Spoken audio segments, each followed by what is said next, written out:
আর শুভেন্দু অধিকারীর আত্মসহায়ক চন্দ্রনাথ রথকে খুন। আমরা জানি যে ইতিমধ্যেই বিভিন্ন জায়গা সিসি ক্যামেরা ফুটেজ সংগ্রহ করেছে পুলিশ এবং তারই বিশ্লেষণ চলছে। তবে দুটো সিসি ক্যামেরার ফুটেজ আপনাদেরকে দেখাবো, একটি খুনের আগের, আরেকটি খুনের পরে। প্রথম সিসি ক্যামেরার রেকর্ড আপনাদের সামনে দেখুন। খুনের আগের মুহূর্তে সিসি ক্যামেরা রেকর্ড। সিসি ক্যামেরায় চন্দ্রনাথ রথের গাড়িকে দেখতে পাওয়া যাচ্ছে। দেখুন, সেই গাড়ি মার্ক করে আপনাদেরকে দেখানো হচ্ছে, যেই গাড়িতে ছিলেন চন্দ্রনাথ রথ। সিসি ক্যামেরার ফুটেজে সেই গাড়ি কার্যত স্পষ্ট। হামলার আগের মুহূর্তের এই সিসি ক্যামেরার ফুটেজ। রৌনক প্রতিনিধি আমাদের সঙ্গে রয়েছেন, সরাসরি রৌনকের থেকে জানবো। রৌনক, ইতিমধ্যে তদন্তকারী অফিসাররা তারা সিসি ক্যামেরার ফুটেজ বিশ্লেষণ করে অভিযুক্তদের খোঁজ চালাচ্ছেন। এই সিসি ক্যামেরার ফুটেজে স্পষ্ট গতিবিধি চন্দ্রনাথ রথের গাড়ির। ঠিক তখন কটা বাজে, কোন দিক থেকে গাড়ি আসছিল, বিস্তারিত কি আপডেট রয়েছে?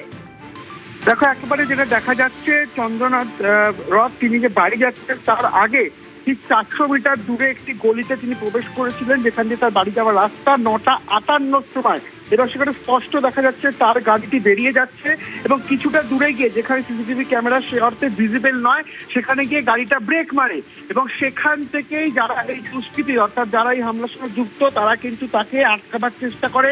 দুটো তিনটে বাইক সেখান থেকেই তাকে ফলো করতে থাকে এবং শুধু তাই নয়, তাকে ঘিরে ধরে একটি ইম্প্রোভাইজ আর্মস, যে আর্মস কিন্তু সচরাচর এখানকার স্থানীয় দুষ্কৃতীর কাছে পাওয়া সম্ভব নয়, সেই আর্মস দিয়ে তাকে পয়েন্ট ব্ল্যাঙ্ক রেঞ্জ থেকে লক্ষ্য করে গোটা গাড়িতে প্রায় 16 রাউন্ডের কাছাকাছি গুলি চালানো হয়। পুলিশের আধিকারিকরা গোটা এলাকার প্রায় 500 মিটার থেকে 800 মিটার দূরে পর্যন্ত যে কটি ক্লোজ সার্কিট ক্যামেরা, ইতিমধ্যে 8টি ক্লোজ সার্কিট ক্যামেরার ফুটেজ সংগ্রহ করেছে, সেগুলোকে ইতিমধ্যে বিশ্লেষণ করে দেখা হচ্ছে যে এই দুষ্কৃতীরা তারা গুলি করার পর কিভাবে পালিয়ে গেছিল। কারণ গাড়িটি রেখে তারা বাইকে পালিয়ে গেছে, এমনটাই কিন্তু পুলিশের প্রাথমিক অনুসন্ধান। একেবারে রৌনক, সেই সিসি ক্যামেরার ফুটেজও আমাদের সামনে রয়েছে। একটা সিসি ক্যামেরার ফুটেজ আপনারা দেখলেন, যেখানে হামলার আগের মুহূর্তে সিসি ক্যামেরার ফুটেজ আপনারা দেখলেন, চন্দ্রনাথ রথের গাড়ি হামলার আগের মুহূর্তে যাচ্ছে। আর এবার দ্বিতীয় সিসি ক্যামেরার ফুটেজ আপনাদেরকে দেখাবো। দেখুন, শুভেন্দু অধিকারীর পিএ কে গুলি করে খুন করার পর বাইকে করে চম্পট দেয় দুষ্কৃতীরা। দেখুন সেই ছবি, বাইকে করে চম্পট দুষ্কৃতীদের। একের পর এক দুটি বাইক চলে গেল শুভেন্দু অধিকারীর পিএ আত্মসহায়ক চন্দ্রনাথ রথকে গুলি করে খুনের পর। খুন মৃত্যু নিশ্চিত করতে একাধিক রাউন্ড গুলি চালানো হয়, খুন করে বাইক নিয়ে পালায় দুষ্কৃতীরা। সিসি ক্যামেরায় রেকর্ড বাইকের গতিবিধি, সম্ভবত এই বাইকে করেই পালায় দুষ্কৃতীরা। জিয়াউল প্রতিনিধি আমাদের সঙ্গে রয়েছেন। জিয়াউল, আমরা গতকালই দেখেছিলাম 8টি সিসি ক্যামেরার ফুটেজ সংগ্রহ করেছিলেন তদন্তকারী অফিসাররা এবং সেই সিসি ক্যামেরার ফুটেজ বিশ্লেষণ করে অভিযুক্তদের খোঁজ চালানো হচ্ছে। ইতিমধ্যেই যে সিসি ক্যামেরার ফুটেজ আমরা আমাদের নিউজ 18 বাংলার দর্শকদেরকে দেখাচ্ছি, সম্ভবত এরাই কি আততায়ী, অর্থাৎ যে মোটর বাইক, পরপর দুটি মোটর বাইক যাচ্ছে দেখা যাচ্ছে। দেখো, একেবারে অর্থাৎ এই দোহারি এলাকায় যেখানে শুভেন্দু অধিকারী আত্মসহায়ককে পরপর গুলি চালানো হয়েছে এবং গুলি চালানোর যেটা এখনো পর্যন্ত স্পষ্ট পুলিশ যেটা জানাচ্ছেন যে একাধিক সিসিটিভি কিন্তু ইতিমধ্যে পুলিশের হাতে রয়েছে এবং সেখান থেকে স্পষ্ট যে অর্থাৎ 10:20 নাগাদ সেখানে কিন্তু পরপর গুলির আওয়াজ পাওয়া যায়, গুলি চালানো হয় এই আত্মসহায়ককে লক্ষ্য করে এবং তার মৃত্যু নিশ্চিত করার পরেই কিন্তু যারা বাইকে করে অর্থাৎ সেখানে কিন্তু যখন এই স্করপিও গাড়িটি যখন দোলতলা থেকে এই দোহারিয়া হয়ে তার বাড়ির দিকে যাচ্ছিল, সেই সময় কিন্তু তাকে লক্ষ্য করে একেবারে তার বাড়ির থেকে 50 মিটার আগেই কিন্তু আরেকটি গাড়ি তার সামনে পথ আটকায় এবং সেই গাড়ি থেকে নেমেই কিন্তু পরপর গুলি দেওয়া হয় এবং 10:20 নাগাদ কিন্তু সেই গুলি চালানোর ঘটনা ঘটে এবং 10:25 থেকে 27 নাগাদ সেখান থেকে দুটি বাইক, মাথায় কালো হেলমেট দিয়ে কিন্তু দুটি বাইক সেটা দোলতলার দিকে আবার বেরিয়ে আসে। অর্থাৎ এখানেই স্পষ্ট বা এখানেই মনে করা হচ্ছে এই আততায়ীরা এই ঘটনার সঙ্গে যুক্ত, অর্থাৎ যারা আগে থেকেই সেখানে ওত পেতে ছিলেন এবং এই ঘটনা চালানোর পরে যারা গাড়ি অর্থাৎ 4 চাকা গাড়ি রাখে এবং সেই বাইকগুলো সেখানে ছিল এবং সেই বাইক নিয়ে অর্থাৎ তারা আগে থেকে অলিগলি রাস্তা চিনতেন মধ্যমগ্রাম শহরের এবং সেই রাস্তা দিয়ে অর্থাৎ তারা যশোর রোড ধরে এবং সেখান থেকে 1 কিলোমিটার এসে মধ্যমগ্রাম থেকে ডান দিক টার্ন নেয় এবং সিসিটিভি ফুটেজে তুমি একেবারে জিয়াউল, সেই সিসি ক্যামেরার ফুটেজ আমরা আমাদের দর্শকদেরকে দেখাচ্ছি। সম্ভবত এটি সেই বাইক, যে বাইকে করে আততায়ীরা অর্থাৎ দুষ্কৃতীরা পালায়। কিন্তু কোথা থেকে পালায়, কোন রুটে পালায়? কারণ পূর্ব পরিকল্পিতভাবে মনে করা হচ্ছে একেবারে ঠান্ডা মাথায় এই খুনের ছক কষা হয়েছে।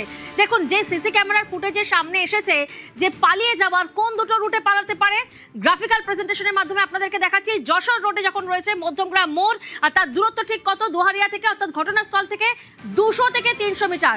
তাহলে কোন কোন রুট ধরে পালিয়ে যাওয়ার একটা সম্ভাবনা থাকছে? অমিত প্রতিনিধি আমাদের সঙ্গে রয়েছেন, সরাসরি অমিতের কাছে জানবো। অমিত, তদন্তকারী অফিসাররা তারা অভিযুক্তের খোঁজ চালাচ্ছে, একের পর এক সিসি ক্যামেরার ফুটেজ বিশ্লেষণ চলছে।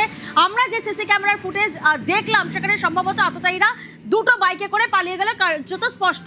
কিন্তু একটু বোঝার চেষ্টা করব, যে জায়গা থেকে পালিয়েছে সেই অলিগলি দিয়ে কোন কোন রুটে পালানোর ছক কষেছে আততায়ীরা। দেখো, ক্লোজ সার্কিট ক্যামেরার ফুটেজে যে বাইকের ছবি উঠে আসছে, সে বাইক দেখা যাচ্ছে। প্রথমে দেখা যাচ্ছে এই বাইকটি, আমি ক্যামেরা পার্সনকে বলবো এটা হচ্ছে ঘটনাস্থল, যেখানে এখনো পর্যন্ত কাঁচের টুকরো পড়ে রয়েছে।